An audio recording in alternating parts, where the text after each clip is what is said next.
పనిచేసే వాళ్ళు ప్రతి ఒక్కరు కూడా నేను హృదయపూర్వకమైనటువంటి ధన్యవాదాలు. ఎందుకంటే వాళ్ళు నిజంగా చెప్తున్నా కదా, ఆ కుటుంబాన్ని శుభ్రం చేస్తున్నారంటే వాళ్ళని మనము ఒక గౌరవించాల్సినటువంటి బాధ్యత కూడా మనం అందరం కూడా తీసుకోవాలనేటువంటి విషయాన్ని కూడా నేను మనస్ఫూర్తి తెలియజేస్తున్నాం. అదేవిధంగా కొందరు మాల్స్లలో పనిచేస్తుంటారు, మహిళా మనులు మాల్స్లలో పనిచేస్తుంటారు, ఇంకా చాలా రకాలైనటువంటి పనులు చేస్తుంటారు, కనుక లేబర్ పనిచేస్తుంటారు. మా పోషాబజుడు ఆమె సుమారు ఒక పెద్ద వయసు ఉన్నా గానీ నేటికి కూడా 100-200 రూపాయలు ఇస్తే ఆమె ఫంక్షన్ లో జరిగినటువంటి అంతా కూడా చెత్త అంతా తీసేసి ప్లేట్లు అన్ని కూడా సాఫ్ చేస్తుంటే నాకే అప్పుడప్పుడు బాధ అనిపిస్తుంటుంది. ఆమె చూస్తే కూడా నేను చాలా బాధపడుతుంటా.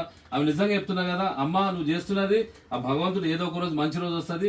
మా మమతమ్మను చూసినా గానీ ఆమె ఇక్కడ ఉన్నా కానీ ఇంట్లో పని చేస్తుంది. మా పద్మమ్మ అయితే ఏ పని అంటే ఆ పని చేస్తుంది. మా లక్ష్మమ్మ కూడా చాలా పని చేసేటువంటి దాని మీద చూస్తుంటా.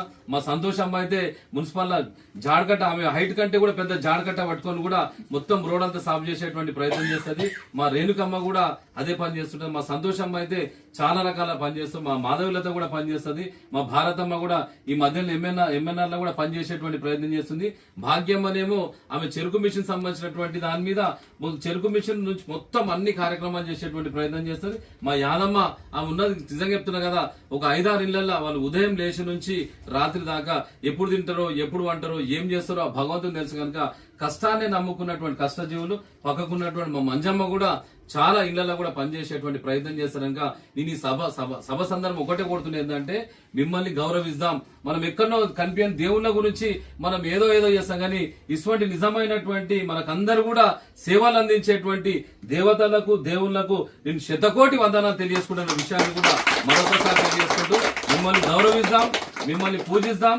నవ సమాజాన్ని నిర్మించాలంటే ప్రతి ఒక్కరిని కూడా డిగ్నిటీ ఆఫ్ లేబర్ అనేటువంటి దాని అమెరికాలో పోతే చెప్పులు కుట్టేటోళ్ళకి కూడా ఒక విలువ ఉంటది, హోటల్లో పనిచేసేటోళ్ళకి కూడా విలువ ఉంటది, ఎక్కడ ఏ పని చేసినా కూడా విలువ ఉంటది. మన భారతదేశంలో ఒక దౌర్భాగ్యం అనే పరిస్థితి ఏంటంటే లేబర్ అనేటువంటి లేబర్ అంటే చాలా చిన్న చూపు చూసేటువంటి పరిస్థితి ఉన్నది.